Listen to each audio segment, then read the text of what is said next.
আসসালামু আলাইকুম, সবাই কেমন আছেন? তো আজকে আসলে আমার খুব শুটকি খাইতে মন চাইছে পুঁইশাক দিয়ে। তো আজকে ভাবলাম যে নিচে যাই, পুঁইশাক কিনে নিয়ে আসি, একটু শুটকি রান্না করবো। অনেকদিন থেকে খাইতে ইচ্ছে করতেছে, তো বাট পুঁইশাকের যে দাম, দুদিন গিয়া ঘুরে আসছি। তো এই জন্য ভাবলাম যে না, আজকে আর ঘুরে আসবো না, আজকে নিয়েই আসবো। এই জন্য আসলে পুঁইশাকটাই রান্না করতেছি শুটকি দিয়ে। তো পুরো ভিডিওটা দেখেন, অবশ্যই ভালো লাগবে। যদি ভালো লাগে আমাদের পেজটা ফলো করে দিবেন আর আমার ইউটিউব চ্যানেলটা সাবস্ক্রাইব করে দিবেন। তো চলেন দেখি আমার শুটকি রান্না।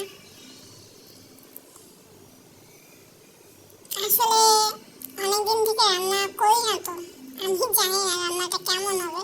তারপর ট্রাই করছি, যে ভাবলাম রান্না করতেছি তো একটু ভিডিওটা করি।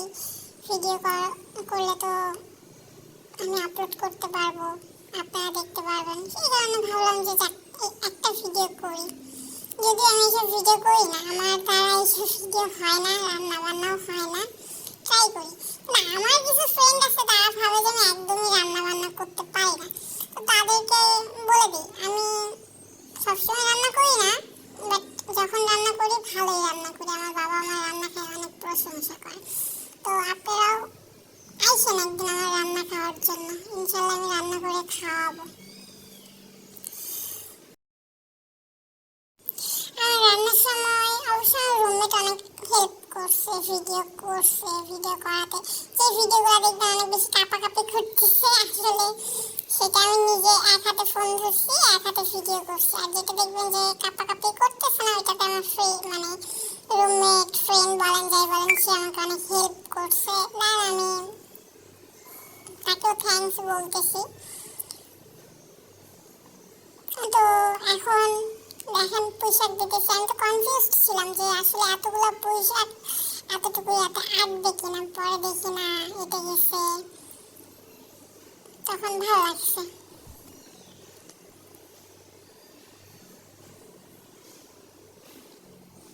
তো এই দেখেন পর্দাশীল হয়ে চলে এসেছে আমার রুমমেট। সে নাকি মুখ দেখাবে না। তো ভাবলাম যাক, মুখ দেখাবা না তো না দেখাও, হাতটাই দেখাও। তো হাতটা দেখাইতে বললাম, আর ওকে টেস্ট করতে দিলাম যে কেমন হয়েছে, কি হয়েছে। ও বলতেছে সেই হয়েছে। আসলে পুঁইশাকটা আলুটা একটু কম সিদ্ধ হয়েছিল, যে কারণে ওকে বললাম যে একটু পানি ঢেলে দাও। দেন পানিটা দিল, পানিটা দিয়ে এই যে ঢেকে দিবে। এখন দেখা যাক, ফাইনালি আমার তরকারি হয়ে গেছে। তো আমরা এখন অনেক মজা করে খাবো ফ্রেশ ট্রেশ হয়ে। আপনারা পারলে চলে আসুন খাইতে, সমস্যা না খাওয়ায় পাঠাবো না আপনাদের।